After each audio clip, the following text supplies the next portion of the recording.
Sembro Lady Oscar con questo ciuffo dei capelli? Ok.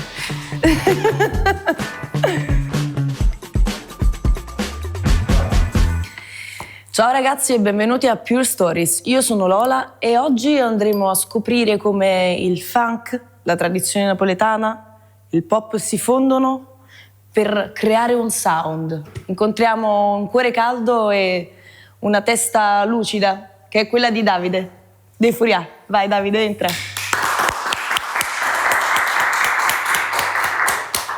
Ciao Lola. Buonasera. Ciao a tutti gli spettatori di Pure. Innanzitutto domanda di rito, come è andato il live? Il live è andato bene, devo dire, ci siamo trovati molto a nostro agio. Bello, una bellissima situazione, in cuffia tutto benissimo. Gianmarco, bravissimo, è stato un applauso a Gianni. È stato di supporto e... Un uomo di pazienza, pazienza. Non abbiamo avuto assolutamente problemi, ci siamo divertiti. Perfetto, allora iniziamo con le domande, ci riscaldiamo un po'. Certo. Innanzitutto, da dove nasce il nome Furià? Allora, Furià nasce da un'idea di voler esprimere 3 concetti, più o meno, ce ne sono molti altri, però poi alla fine abbiamo stretto il cerchio. E diciamo che in primis è una parola proprio inventata per esprimere il concetto di buttare fuori concetti, buttare fuori emozioni attraverso la canzone, no? Il formato canzone. Poi Furia di Via Foria ci dava un'identità ovviamente di territorio e poi anche Furia, la parola Furia, perché comunque sono tutti pezzi cantati con questa voce rauca, con questa voce comunque arrabbiata, se vogliamo, anche se non si canta solo di protesta, ma anzi fino adesso diciamo che ne abbiamo di pezzi di protesta, ma non è uscito nemmeno uno. Non ancora. Però molte canzoni hanno quell'intenzione là e quindi il nome era pure, diciamo, abbinato a quel concetto lì. Sono molti concetti che abbiamo fatto questo gioco di... Mi incuriosiva particolarmente inserirli. Tutti quanti in questo contenitore Sì, è venuto fuori Furia, ci è piaciuto a tutti e 4 e basta. È andata. Allora, altra domanda, diciamo, da dove è nata questa scintilla di creare e mischiare insieme funk e napoletano? Sicuramente non l'ho creata io. Dico insieme tra di voi. Questo connubio eccellente esiste, ma penso da James Enese fino ad oggi, che ne so, oggi anzi ce ne sono parecchi proprio che fanno funk in napoletano come noi e la mia scelta del napoletano nello scrivere i testi e la mia scelta del funk nello scrivere lo stile musicale è data da vari fattori. Diciamo che io scrivo canzoni da sempre, ma tutto quello che ho prodotto non mi ha mai convinto. Nel momento in cui io, anche un po' ispirato dalla creazione del gruppo New Guinea, che poi è diventato New Genea, e ascoltando un poco in giro quello che stava succedendo, mi è venuta un po' a me questa ispirazione, questa voglia di provare. Io da quando ho messo la penna sul foglio, ho scritto napoletano, io non l'avevo mai scritta una canzone napoletana, non si è capito più niente. Hai iniziato da mi scendevano cose proprio da non so dove. Hai sbloccato... E riuscivo a raccontare emozioni, storie, situazioni, cose mie dentro che non riuscivo nemmeno a parlarne in un modo che proprio mi emozionava. Io piangevo. Quando ho scritto Fratomo Cucina, io... Si è sentito, percepito tantissimo. Non ci potevo credere che avevo scritto... Perché veramente le canzoni in italiano, in inglese, in spagnolo, perché io parlo varie lingue, suono vari strumenti, ho fatto tutti i generi possibili, tutte le lingue possibili, ma non mi convincevano. Io appena ho iniziato nel 2022, gennaio 2022, a scrivere in napoletano con la musica funk, perché anche un po' ispirato da tutto il movimento, diciamo, napoletano, è stato proprio, di getto, uscivano diretto. Groove, uscivano qualcosa riff, che non vedeva fuori di uscire. Uscivano groove, riff, era già pronto. Frasi, tutto, quadrava tutto e ho detto vabbè, sta tutto qua. Sono stato proprio un tramite di qualcosa che già c'era e che ho trovato un modo di me esistere. è venuto fuori. E quindi sono grato a qualsiasi cosa abbia creato questo ciò. incontro, certo. E a proposito delle vostre canzoni, comunque si percepisce molto l'ambient dentro i vostri brani, comunque si sente il quartiere dal quale venite, si percepisce proprio questo legame. Ad oggi che tipo di rapporto avete con il posto dal quale venite? Diciamo che le cose sono cambiate parecchio. Noi siamo tutti della provincia nord di Napoli, paesi come Arzano, Grumonevano, Caivano. Io dico sempre nei live, quando cominciamo i live, che i nostri paesi hanno in comune la desinenza, no? Sì. Che ci fa pensare a che speranza potevamo mai avere di venire fuori da tutto quello. Ma il funk ci ha aiutato. Faccio un monologo abbastanza carino all'inizio del live, e il funk ci ha aiutato e ora ve lo portiamo a tutti voi. E quindi questa cosa simpatica dei paesi da dove veniamo, che hanno la desinenza. E adesso è cambiato tutto, soprattutto Napoli è cambiata tantissimo, perché ai tempi in cui noi andavamo al liceo, all'università, da dove vengono alcune canzoni, alcuni testi tipo Esord, sono tutte cose che mi sono capitate nel periodo universitario, certo. Che a Napoli bisognava stare molto attenti. Inizi del 2000, ma pure negli anni 90, al liceo ogni tanto andavamo a Napoli e non era come adesso. Oggi c'è questo turismo, questa cura, questo fermento, c'è proprio, è rinata Napoli e quindi sta rinascendo, possiamo dire. Sicuramente succedono ancora cose un po' così, però comunque diremo che si percepisce una volontà diversa. Sì, e anche nei nostri quartieri, vabbè, noi non viviamo ovviamente più anche nei nostri diciamo, quartieri di nascita, però comunque l'infanzia, l'adolescenza, la prima... Cosa vi portate da quei quartieri? In giro per dove siete adesso? Personalmente io sono molto legato proprio al periodo in cui ero bambino, in cui ero adolescente, perché nel senso che è come se io non... Sì, faccio la vita adulta, però è come se stessi recitando in realtà. Tutti facciamo finta di essere grandi. Sì, perché in realtà le cose che poi vale la pena ricordare, vale la pena, diciamo, sentire forti dentro, che poi ti hanno formato, sono quelle là. E uno cerca di portarle, diciamo, oggigiorno a farne tesoro per quello che dobbiamo affrontare adesso, no? Quindi, cioè, diciamo, tutto quello che scrivo e tutto il mio modo di pensare in generale, di affrontare la vita, è sempre legato a quello che ho imparato in quel periodo. Infatti, perché se tu volessi imparare qualcosa oggi, cioè, non si capisce che no, è una follia continua, cioè vedi cose assurde, cioè, i valori non esistono più e allora dici, ma fammi ricordare i bei tempi. Ricordiamoci quando a Natale andavamo dalla nonna, tutti i cugini, gli zii, facevamo la tavolata, ci volevamo bene, non si poteva dire quello a papà, non si poteva dire quello allo zio. E io preferisco quello, sarò un boomer, non lo so, sarò vecchio, i miei 40 anni me li porto male probabilmente, però cioè, non esiste che io dovessi, cioè non esiste che io mi devo adeguare a quello che succede oggi. Ok, vuoi comunque portare con te, infatti si sente una forte nostalgia anche all'interno dei brani. Di nostalgia e divulgazione. Per mandare... proprio, sì, io vorrei far capire... E infatti l'altra domanda è su Iso Accussì. Che cosa intendi per Iso Accussì?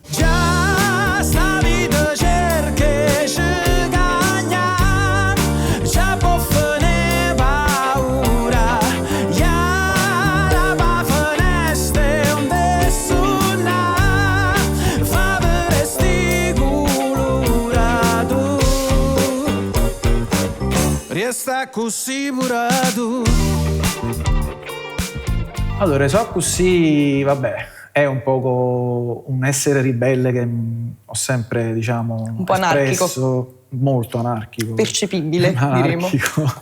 Sì, sicuramente, perché comunque a parte essere stato figlio unico, diciamo, essere nato con i cugini, io sono stato pure figlio di genitori separati, che negli anni '80 non era una cosa che si vedeva, diciamo... Un po' nuova. Esatto, sono separati proprio presto e quindi io sono venuto su proprio ribelle, ma con tutto e con tutti. Fuoco e fiamme. E non ho mai voluto fare nulla che mi è stato consigliato. Questo è stato un errore, perché poi tu poi... Vabbè, spero sbagliando si impara, cioè è meglio sbagliare con la propria pelle.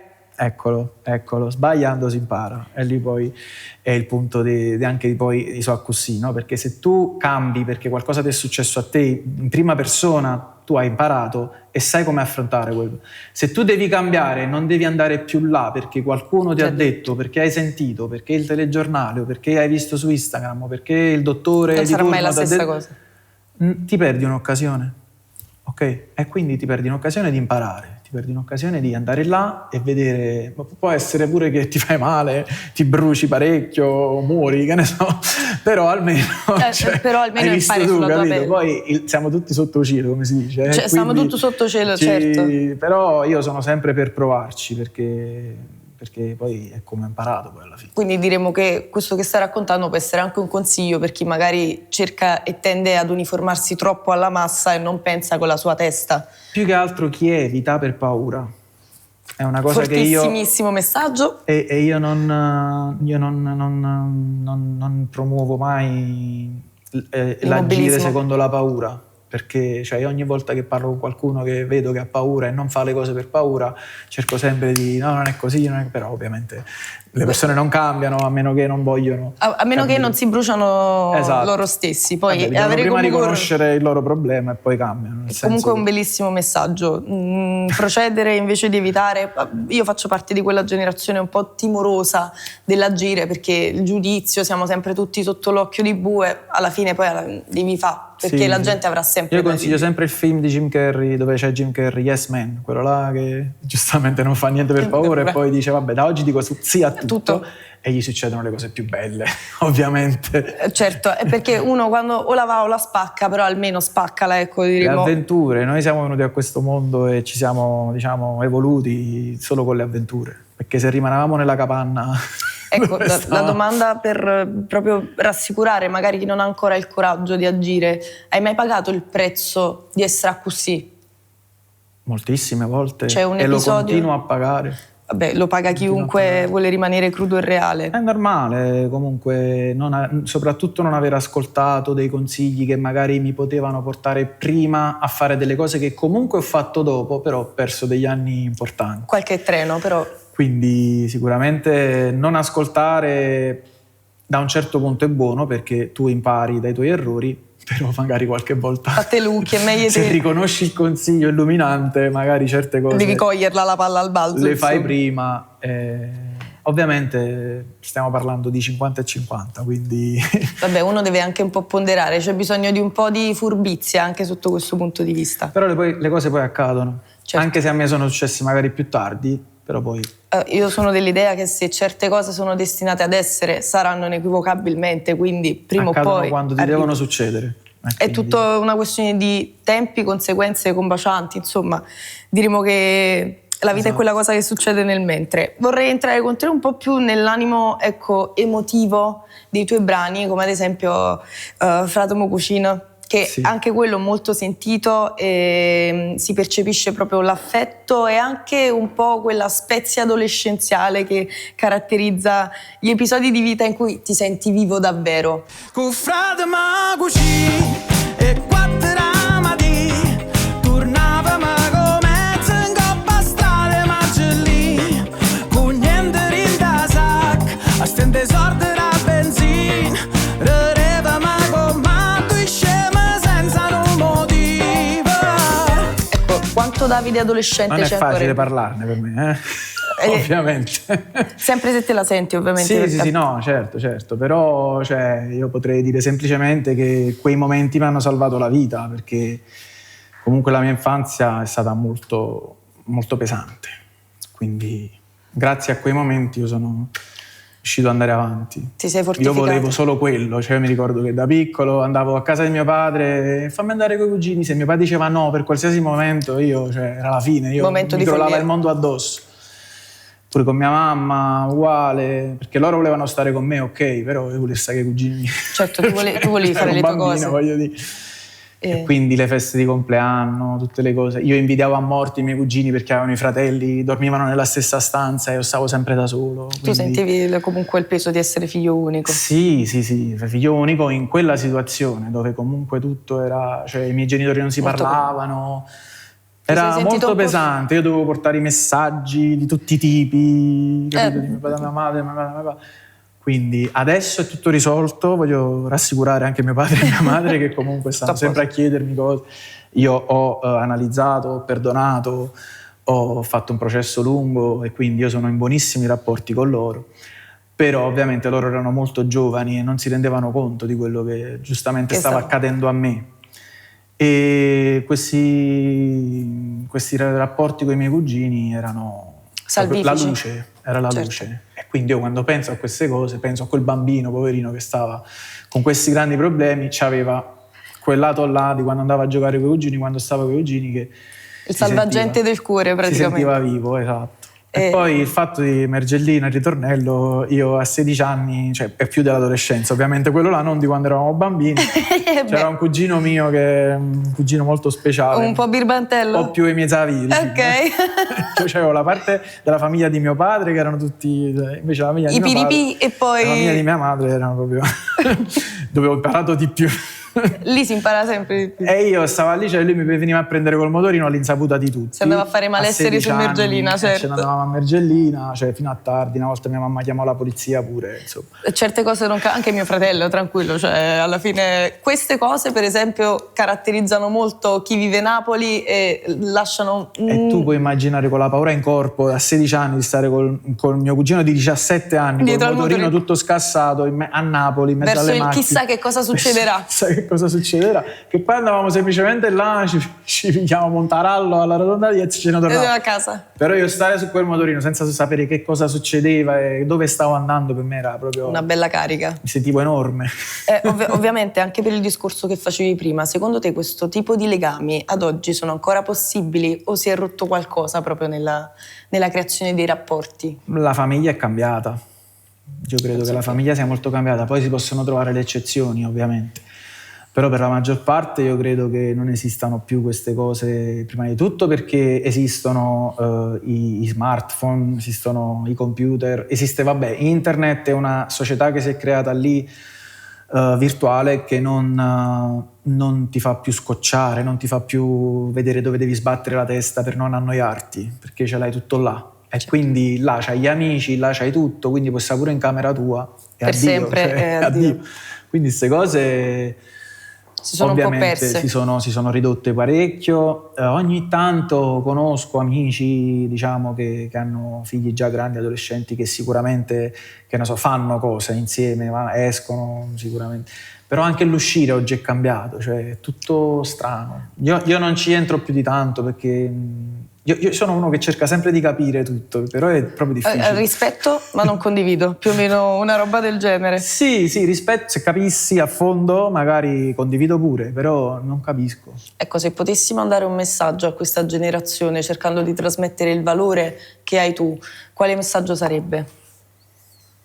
È proprio difficile perché comunque si tratterebbe di un cambio radicale. Se loro sono già cresciuti all'età di 3 anni con il telefonino in mano, cioè non sono programmati come sono stato programmato io. Noi siamo programmati dalla nascita, comunque abbiamo degli imprinting, abbiamo degli input. Dei pattern definiti, certo. Se io sono cresciuto da piccolo in un certo modo e quello è uno che ha 20 anni adesso, è cresciuto già da, 9 anni, 8 anni col telefonino in mano. Come fai a disimparare qualcosa con cui sei nato? È proprio un modo di essere che è già così. Quindi io che gli posso dire? Studia uno strumento musicale. Ok. E anche questo è un ottimo invito. Studia uno strumento musicale che ti dà molto più contatto con la realtà e molto più contatto con te stesso, perché comunque... Si è perso anche quello un po'. Sì. No, però tu poi vedi su YouTube ci sono dei mostri, cioè ragazzi a 10 anni che fanno delle cose assurde. Grazie al cielo ci sono sempre le voci fuori dal coro, ecco. Però studiare uno strumento musicale, studiare la voce, non studiare, io sono sempre stato contro al concetto di studiare, perché è proprio una parola brutta, non mi è mai piaciuta a me. Non piace a nessuno, penso. Sperimentare, esplorare una chitarra, esplorare una batteria, capire come funziona, cosa ci possiamo fare, insomma, o con la voce anche. Oggi c'è un'epidemia di cantanti, tutti cantano e quindi tutti vogliono cantare, il che è buono, però ecco, appassionarsi, come hai detto tu, per farla diventare una passione e per avere un motivo poi per emozionarsi ancora. Esatto. Quello è, diciamo, infatti io ogni volta che sento i live mi emoziono perché sento proprio la bellezza della realtà che si manifesta in quello stesso momento. Esatto, cioè, esatto. Gli strumenti sono veramente qualcosa che ti parla, cioè Sì. ti tocca in qualche modo. Perché se ce l'hai e con lo strumento e con la voce tu riesci a dire qualcosa di tuo, alla gente arriva e emozioni alla fine poi. Infatti agli ascoltatori di Furia, se dovessi farli approcciare per la prima volta a voi, che cosa diresti? Beh, sicuramente ci sono dei racconti autentici con una scelta ovviamente di un linguaggio molto diretto. Anche divertente, tipo Esord mi ha fatto volare. Ieri sera Carlo Terzi, Steve Gennaro e Pep, una serata con Mallar, sempre amici, sempre frati, ma una fulata forte viene, Pep non bigliette c'è, Peppo vero prima e là, e non teneva manca lento, ma Gennaro fa uno scatto e ci metto per la coppa, dice che secondo is, è di chi per primo tocchi, che nessuno è fesso e senza chiedere permesso abbia dalle roba là e sono mazzata cecato. Molto diretto, divertente, che rispecchia sicuramente la tradizione del linguaggio che parliamo noi e che può sicuramente far arrivare nell'immediato certe emozioni e certi concetti. Anche in maniera molto musicale, mi hanno preso subito tutti i ritornelli. Sì, ovviamente. È stato impossibile non battere il ritmo e canticchiare un po'. Io sono uno molto commerciale, la mia band preferita sono i Beatles, saranno sempre i Beatles, quindi cioè, loro erano dei cantanti e musicisti straordinari, ma ricercavano nella semplicità qualcosa che arrivasse subito. Delle cose che ti entravano in testa e non ti uscivano più. Certo. Quello è il mio metodo. Si percepisce comunque mi è arrivato, io mi sono divertita tantissimo. E non è imposto, cioè mi viene proprio così, naturale. È naturale, ma è bello comunque, l'ho apprezzato tantissimo. Grazie. E sempre per essere un po' provocatoria sotto questo punto di vista, ovviamente anche la questione, come dicevi tu, dell'epidemia musicale. Ora, se volessimo fare riferimento per esempio all'industria discografica che c'è oggi, riscontri qualche elemento che cambieresti, qualcosa di compatibile con il tuo progetto? Che ne pensi? Io penso che oggi va bene così. Okay. Sono più contento di come è adesso perché c'è meritocrazia, c'è spazio per tutti. Tempo fa le major decidevano e solo quelli erano i cantanti che valeva la pena ascoltare. E solo quelli erano quelli a cui dovevi andare ai concerti, quelli insomma che dovevi ascoltare. Invece adesso ognuno può dire la sua nella musica, perché nei commenti no, i commenti archiviamoli alcuni li eviterei, però insomma ci dovrebbe essere la polizia dei commenti a volte, c'è gente che veramente non sta bene e che comunque si deve sfogare sui commenti. Vabbè, accettiamo, ci prendiamo pure quello, voglio dire. E leoni da tastiera, rar, che paura. Assolutamente, facciamoli vivere a una gamba 100 anni. Gli auguriamo ogni bene, ma lontano da noi. Mi piace molto il fatto che ognuno può esprimere la sua e scopri tantissimi artisti, tantissime canzoni, testi che poi è pure buono per un artista perché ci ispiriamo a vicenda. Da un punto di vista, certo. Alla fine possiamo dire che l'unica cosa positiva di questi social è che sono un buon trampolino di lancio per tutti quanti. Hanno diritto di parola un po'. Sì, assolutamente. Poi ovviamente se attiri più gente, se la tua musica, le tue canzoni piacciono a molte più persone, crescono, poi ovviamente diventi uno che insomma ha più follower di un altro, che ne so, più ascoltatori di un altro, e il pubblico aumenta e quello è buono perché si fanno più concerti, insomma c'è più gente ai tuoi concerti, ma è un gioco a cui giochiamo tutti quanti. Se ci succede bene, certo. Se no noi comunque saremo sempre felici di essere arrivati a fare la musica che ci piace, che è il funk, anche con delle venature rock sicuramente, pop indubbiamente perché deve essere popolare, e con i testi che ho scritto io, insomma, ecco, noi siamo già felici. Anche qua la curiosità sorge nel momento in cui so che comunque ognuno di voi ha fatto esperienze diverse, ha fatto parte di tante band. Come sono nati Furia? Allora, i Furia sono nati sicuramente in quel gennaio del 2022 in cui io mi sono messo a scrivere col mio computer, a programmare delle batterie, a fare delle linee di basso, delle linee di tastiera, chitarra e voce. Ho creato l'impalcatura dei brani. Poi ovviamente poco a poco mi sono messo un attimo a dire: ma se volessi fare un gruppo con questo invece di fare il cantante, che io ho proprio una cosa che non lo so. Ne scanso? Sì, no, perché essendo i Beatles Il gruppo, faccio a cioè fuoco la andare? band ci voleva. E quindi ho iniziato a capire un attimo, pure perché a me piace suonare in gruppo, cioè, poi immaginare un palco Da col solo, gruppo, non sarebbe da stata la solo stessa non cosa, sarebbe stata certo. la stessa cosa. A me piace proprio il gruppo, il concetto del gruppo, mi è sempre piaciuto. E quindi ho iniziato a capire un attimo chi poteva fare quelle linee di basso così tutte slappate, sincopate, e quindi Un po' pazze comunque. molto pazze. E io avevo una tribute insieme a Antonio e a Gianluca, il bassista e il batterista dei Red Hot Chili Peppers. Quindi a chi potevo pensare? Se non a loro, certo. Lui era un mostro allora. È stato un pensiero o una chiamata. Erano bravissimi allora e lo sono ancora, quindi è stata proprio subito. Cioè, loro fanno Allora i Red io- Hot Chili Peppers, ovviamente, con il funk. Beh. E poi Alessio, con Alessio suonavo tantissimo tempo fa, cioè quando avevamo tipo 19 anni, 20 anni. In onore dei vecchi tempi. Sì, e vabbè, con lui c'è proprio anche un rapporto, ovviamente lo conoscevo da prima di Gianluca e Antonio, e quindi lo chiamai per quelle tastiere là perché erano proprio, diciamo, mi serviva uno bravo. E quindi, Certo.